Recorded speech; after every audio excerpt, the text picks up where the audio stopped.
Hello, my friends.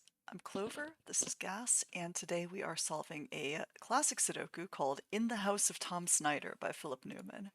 I think I've finally cottoned on to what Philip's theme with his puzzle titles has been lately. This is the one that finally made it click for me.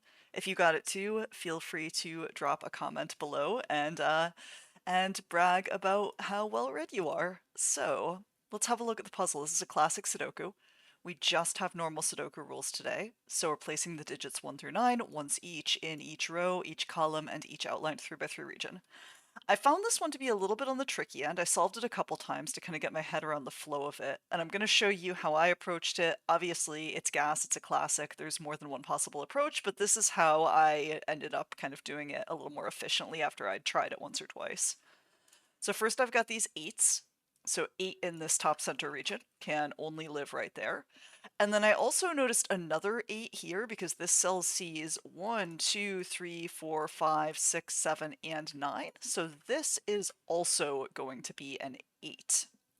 And then this is probably not the next deduction that a lot of folks got with this, but the next deduction I actually got was that this 9, 2, and 6 can't appear in these two cells.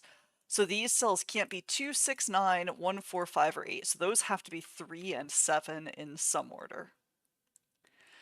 Now if we look at this column, 5 can't be in those cells, so the only position for 5 in the column is going to be right there. And then also, I believe there was something on 5s over here, if I'm not mistaken. So let's play around with 5s a little bit. So 5 can't go in these cells, so 5 has to go in one of these cells. 5 can't go there, or there, or there, so 5 is in one of these. I might be misremembering what's going on with the 5s. Let's move on from that. So these cells have to contain 1, 4, and 7. I'm going to mark those just so I can reduce it later. These cells have to contain 1, 6, 7, and 9, because those are the remaining digits in the region. This cell already, or not 1, 6, 7, and 9, 1, 6, 7, and 4. This cell already sees 4, 6, and 1. So that's a 7, and we can eliminate 7 from all the other cells in the region. This one already sees 4 and 6, so that is going to be a 1. And then the remaining two digits will be a 4, 6 pair. There are 2's there and there, so 2's got to be in one of those cells. Just note that.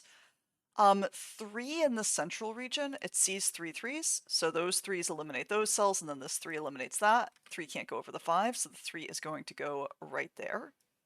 Now if we look at this vertical column, these need to be 4, 6, 7, and 9. And 6 can't go in those cells because there's a 6 there. 4 can't go there. This can't be 4 or 7 because there's already a 4 and 7 in the region.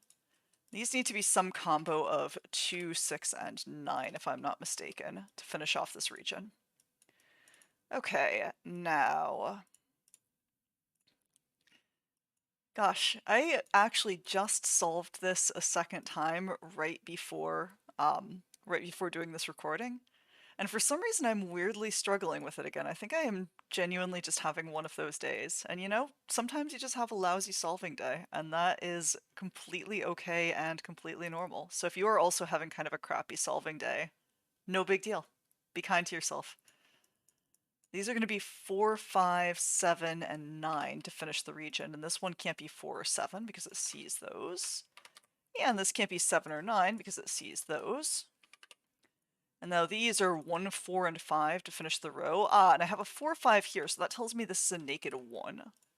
Because that is the only digit that can possibly go in there. So now these are 2, 6, 7, and 8 to finish off this column.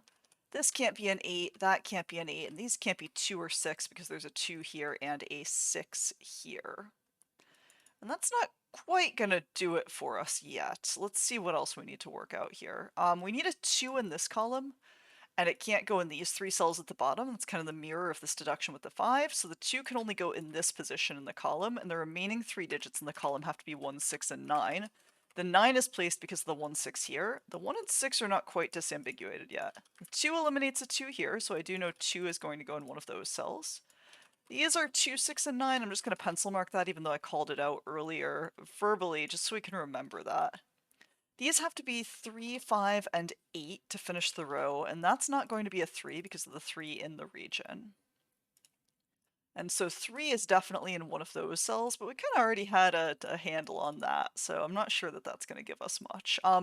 9 in the bottom left region, it's seen by these 4 9s, so the 9 is going to go there, which actually shows us where the 2 in the region needs to go. That's the only remaining position for the 2 now.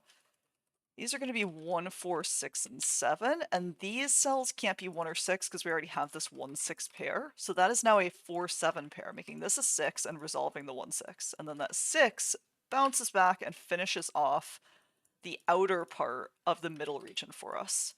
That gives us a 4 here, which reduces the top center region, and the 4 we just placed is going to give us a 5 right there, which will bounce back and give us an 8 and also place the 5. This is not exactly how I remembered solving it when I was first going through this. I hope that this is still useful to you guys. At least I'm having a good time. That counts for something. That's going to be a 6 and a 2 and an 8. That's not a 2, so the only position for 2 in this region is now here. And then the 6 9 pair reduces this to a 7, which makes that a 9. Now these are going to be 3 and 4 to finish this row. Those don't resolve yet. And these are going to be 6 and 7, which do resolve because we have a 6 in column 3. So that's a 6 and a 7. These are 1, 3, 4, and 8. That's not an 8, that's not a 3, that's not a 3. I need to place a 2 in this region. That's the only possible place I can put it. These are going to be 3, 4, and 7. So that's a 4, 3, 4, 7. And this is now my only position for a 3. This is going to resolve now because this sees a 4. The 1 is going to make this an 8. These cells are going to contain a 5 and a 6 to finish the row. These cells are going to be a 1 and a 9 to finish the row, which resolve based on that 1 up there. Up. That's now a 6 and a 9. That makes this a 5 and a 6, a 3 and a 5, a 7 and a 3, a 4 and a 7. We get this lovely little cascade effect at the end of the solve. And that is how you solve Philip Newman's In the House of Tom Snyder. This was posted in GAS on December 16th, 2024. Hope you liked it. Link to solve it yourself is in the description below this video.